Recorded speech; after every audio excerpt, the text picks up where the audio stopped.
Hi friends, welcome to relax and watch. ഇന്ന് നമ്മൾ നല്ല പോത്തിറച്ചി കറി എങ്ങനെ ഉണ്ടാക്കാമെന്ന് നോക്കാം.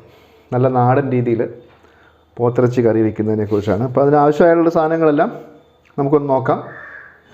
ഇഞ്ചി ഒരു 2 കഷ്ണം, ചുവന്നുള്ളിയും വെളുത്തുള്ളിയും ഒരു 10 കഷ്ണം, തേങ്ങാക്കൊത്ത് കുറച്ച്, പിന്നെ അതുപോലെ സവാള 2 മതി, അധികം ഇട്ട് കഴിഞ്ഞാൽ ഒരുമാതിരി മധുരിക്കും. പെരുംജീരകം, കറുവപ്പട്ട, ഗ്രാമ്പു, ഏലക്ക, നാരങ്ങ, കറിവേപ്പില, പച്ചമുളക്, പിന്നെ നല്ല കഴുകി വളർത്തിയെടുത്ത പോത്തിറച്ചി, പിന്നെ മുളക് പൊടി, മല്ലിപ്പൊടി, മഞ്ഞൾപ്പൊടി, ഗരം മസാല ഇതൊക്കെ ആവശ്യത്തിന് എടുക്കണം. അതിൻ്റെ അളവ് ഞാൻ ചെയ്തുകൊണ്ടിരിക്കുമ്പോൾ പറഞ്ഞു തരാം. ചട്ടി ഒന്ന് ചൂടായിക്കോട്ടെ. ചട്ടി ഒന്ന് നന്നായിട്ട് ചൂടായതിന് ശേഷം വെളിച്ചെണ്ണ, നമ്മളിപ്പോൾ 1 കിലോ ആണ് ചെയ്യാൻ പോകുന്നത്. വെളിച്ചെണ്ണ ആവശ്യത്തിന് ഒഴിക്കുക.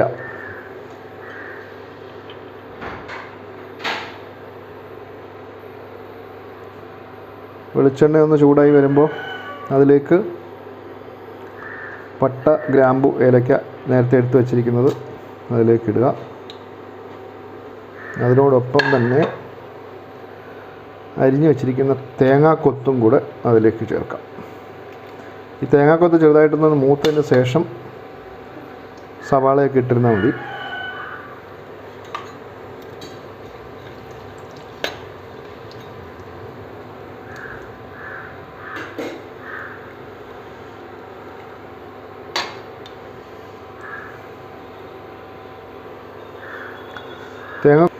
ഈ തേങ്ങാക്കൊത്ത് മൂത്തങ്ങ് ഒരുപാട് കളർ മാറുന്നതിന് വരെ വെയിറ്റ് ചെയ്യരുത്. അതിനു മുമ്പ് പെരുംജീരകം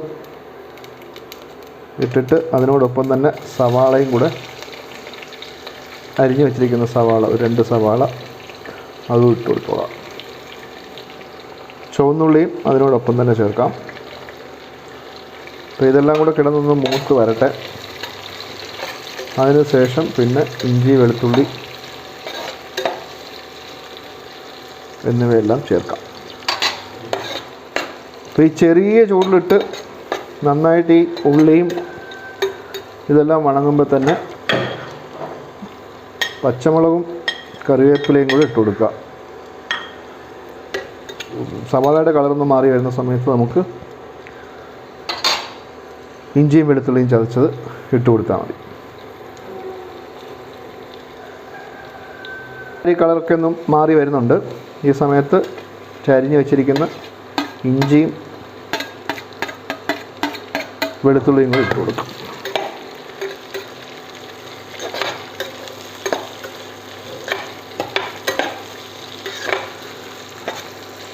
ഇഞ്ചി വെളുത്തുള്ളി രണ്ടും അരിഞ്ഞിടുകയാണെന്നുണ്ടെങ്കിൽ നമ്മൾ ഈ പറഞ്ഞ പോലെ അടുക്കി പിടിക്കാതിരിക്കും. ചതച്ചിടുകയാണെന്നുണ്ടെങ്കിൽ ചിലപ്പോൾ പെട്ടെന്ന് കയറി അടുക്കി പിടിച്ചുകൊണ്ടിരിക്കും. അപ്പോൾ അവർ ഇങ്ങനെ ഇളക്കി കൊടുത്തുകൊണ്ടേയിരിക്കണം. അതുകൊണ്ടാണ് ഇപ്പോൾ ഞാൻ അരിഞ്ഞിട്ടേക്കുന്നത്.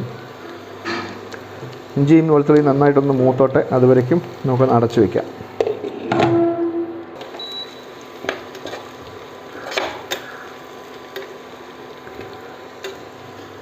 തീ കുറച്ചിട്ട് വേണം ഇതൊക്കെ ചെയ്യാൻ. ഒരുപാട് ഭയങ്കര തീയിട്ട് ചെയ്ത് കഴിഞ്ഞാൽ ഇതെല്ലാം കൂടെ അങ്ങ് മുരിഞ്ഞു പോകും. അപ്പോൾ നന്നായിട്ട് വണങ്ങി കിട്ടുന്ന മാതിരി വേണം ചെയ്യാൻ. തീ കുറച്ചിടുക. ഒരു 3/4 ഭാഗത്തോളം വണങ്ങി വന്നിട്ടുണ്ട്. ഇനി കുറച്ചുകൂടെ ഒന്ന് വണങ്ങിക്കോട്ടെ. വണങ്ങിയതിന് ശേഷം നമുക്ക് ചേർക്കാനുള്ള മസാലപ്പൊടികളും കാര്യങ്ങളൊക്കെ ചേർക്കാം. ഇപ്പോൾ വീണ്ടും ഒന്ന് അടച്ചു വയ്ക്കുകയാണ്. ഇപ്പോൾ നമ്മുടെ സവാളയും കാര്യങ്ങളും എല്ലാം നന്നായിട്ടൊന്ന് വണങ്ങി വന്നിട്ടുണ്ട്. ഇനി ഈ പരുവത്തിന് നമുക്കിനി ചേർക്കാനുള്ള പൊടികളെല്ലാം ചേർത്ത് കൊടുക്കാം. ഒരു ചെറിയ സ്പൂൺ പെരുംജീരകപ്പൊടി,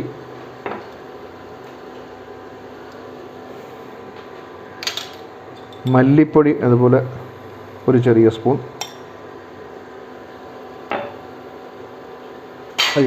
മല്ലിപ്പൊടിയല്ല മഞ്ഞൾപ്പൊടി, മല്ലിപ്പൊടി ഒരു ടേബിൾ സ്പൂൺ, 2, 3, ഒരു 3.5 ടേബിൾ സ്പൂൺ ഇടുന്നുണ്ട്. മുളക് പൊടി അതിനേക്കാൾ ഒരു കൈ കൂടി നിൽക്കണം ബീഫ് കറിക്ക്. 1 2 3 4 ഇത് 4.5 സ്പൂണോളം കാശ്മീരി ചില്ലിയാണ് ഇട്ടേക്കുന്നത്, അതുകൊണ്ട് വലിയ എരിയൊന്നും ഉണ്ടാവില്ല. പിന്നെ ഒരു രുചിക്ക് വേണ്ടി ഒരു ശകലം കുരുമുളക് പൊടിയും കൂടെ ചേർക്കുന്നുണ്ട്. അപ്പോൾ ഇത്രയും കാര്യങ്ങളാവുമ്പോൾ ഇതിനകത്ത് ഇടുന്ന മസാല എല്ലാം ആയിട്ടുണ്ട്. ഇത് നന്നായിട്ടൊന്ന് ചൂടായി ഒന്ന് മൊരിഞ്ഞോട്ടെ.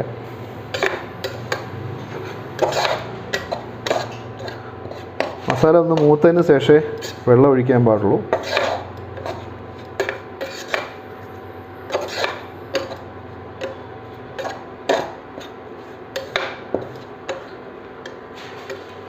അതിനോടൊപ്പം തന്നെ കല്ലുപ്പ് ഇട്ട് കൊടുക്കുക. ആവശ്യത്തിന് നിങ്ങളുടെ രുചിക്ക് അനുസരിച്ച് ആവശ്യത്തിനുള്ള കല്ലുപ്പ് ഇട്ട് കൊടുക്കുക. ആക്ച്വലി കല്ലുപ്പ് വന്നിട്ട് ആദ്യമേ സവാള വണങ്ങുമ്പോൾ തന്നെ ഇട്ട് കൊടുക്കുന്നതാണ് നല്ലത്. ഞാനിപ്പം ഈ പരുവത്തിനാണ് ഞാൻ ഇട്ടത്. ഗരം മസാലയും കൂടി ചെറിയ സ്പൂൺ 1 സ്പൂൺ ചേർക്കുക. ചേർത്തതിന് ശേഷം നന്നായിട്ട് ഇളക്കി കൊടുക്കുക. സോ ഇതൊന്ന് മൂത്ത് വരുമ്പോൾ നമുക്ക് ഇറച്ചി അങ്ങോട്ട് ഇട്ട് കൊടുക്കാം.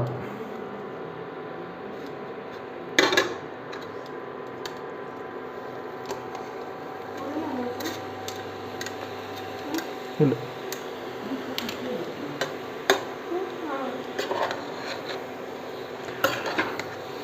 ഇറച്ചിയിട്ട് ഒന്ന് ഇളക്കി കൊടുക്കണം നന്നായിട്ട്. ഈ മസാല ഇതിനകത്തുനിന്ന് പിടിക്കുന്ന മാതിരി ഒന്ന് ഇളക്കി കൊടുക്കുക. അതിനോടൊപ്പം തന്നെ ഇത്തിരി വെള്ളവും കൂടെ, ഒരു ഗ്ലാസ് വെള്ളം വെച്ചാൽ മതി കറിക്ക്.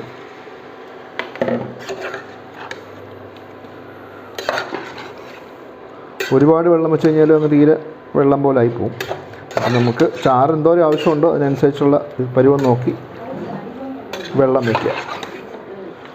ബീഫ് ഫ്രൈക്കായിട്ടൊക്കെ ചെയ്യുമ്പം മല്ലിപ്പൊടി കൂടി നിൽക്കണം.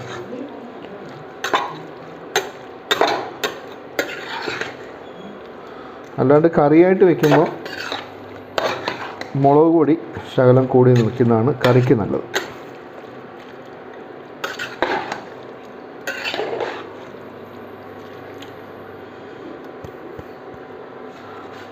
ഇപ്പോൾ നല്ല വെള്ളം ഇതെല്ലാം മസാലയും വെള്ളം ഇതെല്ലാം നന്നായിട്ട് പിടിച്ചിട്ടുണ്ട്. ഇനിയിപ്പോൾ കുക്കറിൻ്റെ അടപ്പ് വെച്ച് നന്നായിട്ടൊന്ന് അടച്ചിട്ട് അതൊന്ന് വെന്തോട്ടെ. അത് ഇറച്ചിയുടെ മൂപ്പനുസരിച്ച്. ഒരു 5 വിസിൽ വന്നിട്ടുണ്ട്. ഇപ്പം ഓഫ് ചെയ്ത് വെച്ചു, വിസിലൊക്കെ ഇറങ്ങി. ഇപ്പം തുറന്ന് നോക്കാം എങ്ങനെയുണ്ടെന്ന്.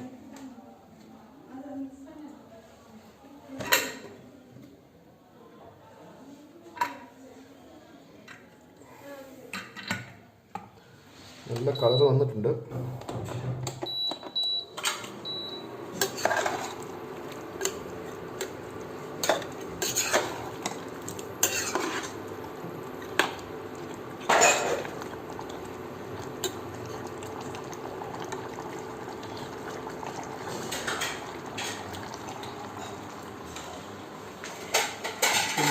നോക്കാം.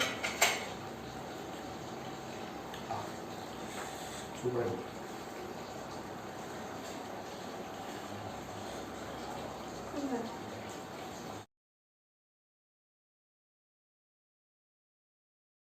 ഇറച്ചി നന്നായിട്ട് വന്നിട്ടുണ്ട്.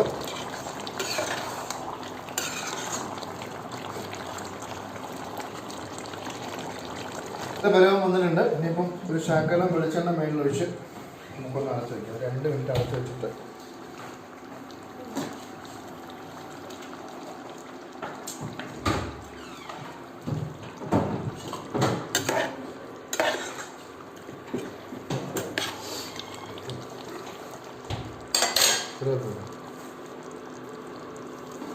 ലേശം കറിവേപ്പിലയും കൂടെ ഇതിൻ്റെ മുകളിലേക്ക് ഇട്ടിട്ട് നമുക്ക് ഇവിടെ ഒന്ന് അടച്ച് 2 മിനിറ്റ് കഴിഞ്ഞതിന് ശേഷം കഴിക്കാം.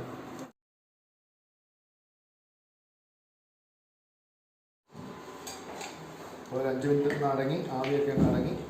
ഇനിയിപ്പോൾ നമുക്ക് കറി പാത്രത്തിലേക്ക് വിളമ്പാം. നല്ല സൂപ്പറായിട്ടുണ്ട് സംഭവം.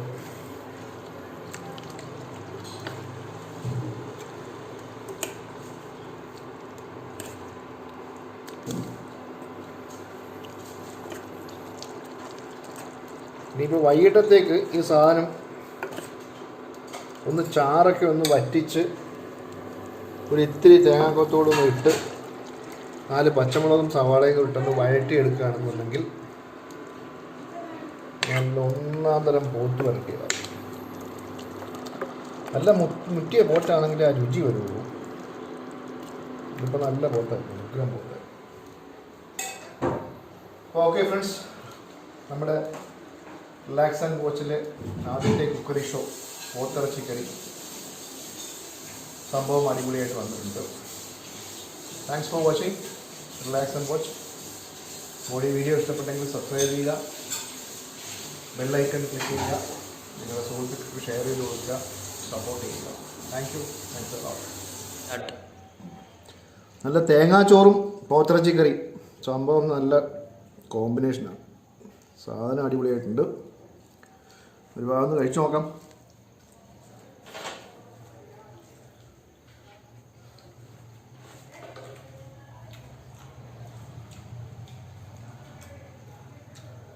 ടോപ്പ്